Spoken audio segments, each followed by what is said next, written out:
Riley, it's a new era here. So 33 years old, has been the offensive coordinator, very highly thought of, and a guy that Bob Stoops wanted to keep in the program. So your thoughts about Lincoln Riley taking over? I'm excited about it.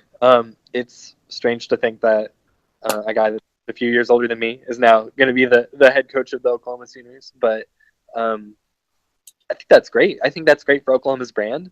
I think that's great for Oklahoma's recruiting. And hopefully, from everything that I've seen, I think that's going to be great for Oklahoma on the field. Lincoln Riley was hired away from East Carolina after a couple of high-flying offensive seasons over there to come over and replace the Josh Heupel, Jay Norvell combo that had been our offensive coordinators to that point. And he just turned the offense around so fast. I mean, it was amazing what Oklahoma, the difference between the 2014 and 2015 Oklahoma Sooners. And yes, Baker Mayfield was, also the difference between those 2 years. But I've heard from so many Oklahoma offensive players who have grown to respect and admire Lincoln Riley for the coach that he is, and there's no doubt in my mind that he is an outstanding leader of men.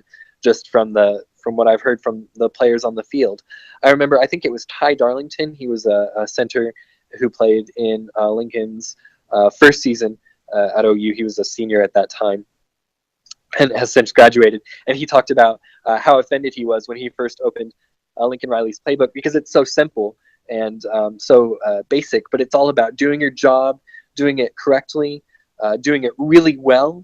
And Lincoln Riley's philosophy is that if you do your job really well and you know it, so deeply that, execution is key, and that you can beat teams just by executing better than them, even the simplest of playbooks. And Ty Darlington really grew to respect Lincoln Riley and think of him as one of the best coaches that he ever had.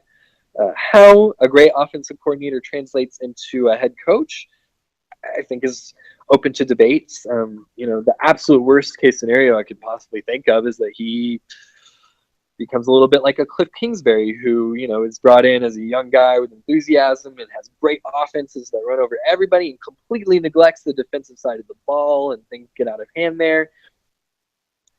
I don't see that happening. Frankly, I think that Oklahoma has structural advantages that Texas Tech doesn't, and is always going to get better defensive recruits anyway.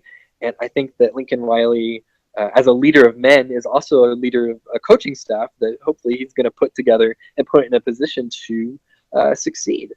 I think Mike Stoops' future is an open question at that point, and frankly, at this point, and frankly, I'd be shocked if he is the defensive coordinator at Oklahoma when the season begins, unless Lincoln Riley just doesn't want to make a change midstream. But it's going to be interesting to see how that side of the ball progresses, because Lincoln's going to have to give so much autonomy to whoever's running that unit. But Bob Stoops was never an offensive guy. He gave autonomy to Lincoln Riley, and Lincoln Riley produced fantastic results. So if you're a good judge of character, if you're a good judge of talent, then you can be successful under that model. And that's what I'm hoping that Lincoln Riley will do.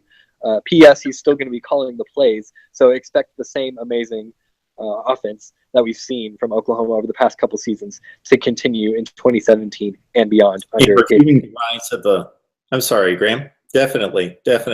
Well, in reviewing the rise of Lincoln Riley, you mentioned his stay at East Carolina. It seems as though Mike Leach was the first one to kind of recognize his skill as a coach and brought him along early on there at Texas Tech. And he coached in a number of situations there with the Red Raiders and under one of the great offensive minds in college football in Mike Leach. And while 33, at that age, it seems a bit daunting to take on one of the perennial powers in college football. We'll have to consider that Bob Stoops coached his first game at OU at the age of 38. Barry Switzer was 35, and Bud Wilkinson was the ripe old age of 31, even though it was in a different era at a different time with different responsibilities, still leading the great Oklahoma Sooners at the age of 31. So we shall see what Lincoln Riley has. Obviously, he's got all the resources and the surroundings in place to be a success there at Oklahoma in replacing Bob Stoops. Graham Dudley from Crimson and Cream Machine. Graham, we always appreciate during these kind of situations a guy like yourself who's got major insight into the situation, jumping on board to give us a breakdown of what is a very historic day, and hopefully Bob Stoops moves on with the rest of his life and is very successful in his next venture, and the Oklahoma Sooners continue to win a ton of football games in the Big 12. Graham, we appreciate it. Thanks for having me on, Mark.